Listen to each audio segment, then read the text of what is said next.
News रंग के श्रोता दर्शकों को प्रकाश बेयानी का नमस्कार। माफ करें दोस्तों, आज सबसे पहले चीन की प्रशंसा करूंगा। आप धूर्त कहें या काया, पर चीन ने बड़ी चतुराई से हमें आर्थिक गुलाम बनाया है। चीन ने हमारी जरूरत की चीजें कम से कम लागत में बनाकर और कम से कम मूल्य पर बेचकर हमारे उपभोक्ता मार्केट पर कब्जा किया। उद्योगों को भी कच्चा माल बल्क मात्रा में कम से कम मूल्य पर सप्लाई करके उन्हें मैन्युफैक्चरर से ट्रेडर बना दिया। चीन ने आर्थिक गुलामी का यह शिकंजा ऐसा कसा है कि बहिष्कार की हमारी धमकी उसे मौसमी बुखार लगती है। चलिए, चीन के इस चक्रव्यूह से निकलने का रास्ता मार्केट में ही खोजे। चीनी सामान नहीं खरीदेंगे, यह कसम खाकर अगली बार आप मार्केट पहुंचेंगे तो मैं मानता हूं कि आप स्वदेशी राखी, झंडे, दिए, झालर, मोबाइल कवर्स, चार्जर्स, कैलकुलेटर्स, खिलौने, चॉकलेट्स, टॉर्च, बैटरी या देवी देवताओं की मूर्तियां खरीदेंगे।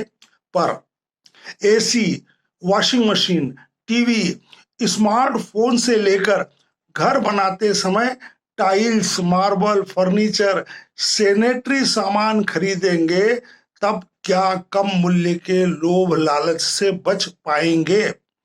और यदि दुकानदारों ने चीनी सामान बेचना बंद कर दिया और महंगाई बढ़ी तो क्या करेंगे?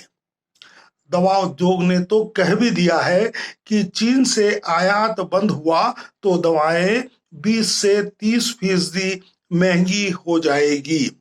हमारे देश में लगभग सारी बहुप्रचलित दवाएं चाइनीज एपीआई यानी एक्टिव फार्मास्यूटिकल इंग्रेडिएंट से बनती है। चीन से तनातनी हुई तो दवा उद्योग ने दुनिया के कई देशों से संपर्क किया। अधिकांश के पास सरप्लस एपीआई नहीं है, तो जिन देशों ने आधी अधूरी सप्लाई की हाँ भरी, उनके मूल्य 20 से 25% ज्यादा है। यह तो एक उदाहरण है।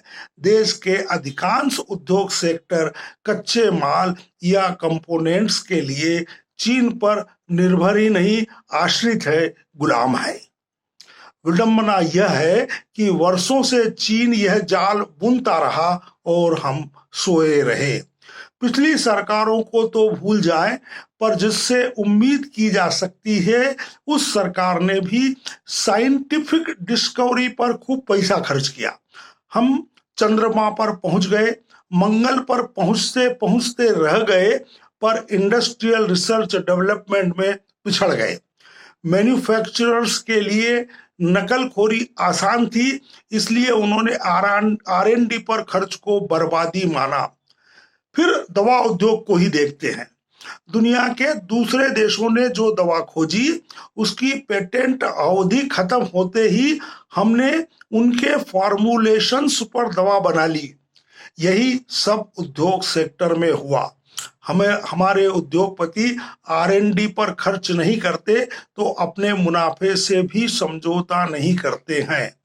आज हमारी औकात नहीं है कि हम छोटे छोटे घरेलू सामान भी चीन जितनी लागत और मात्रा में बना ले और बेच दे, जबकि हमारे प्रधानमंत्री नरेंद्र मोदी आत्मनिर्भर भारत का स्वप्न देख रहे हैं।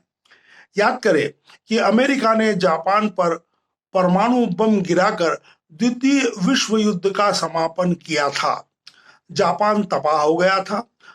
उसने तय किया कि वह अमेरिका से एक सुई भी नहीं खरीदेगा। उन दिनों का एक प्रसंग है।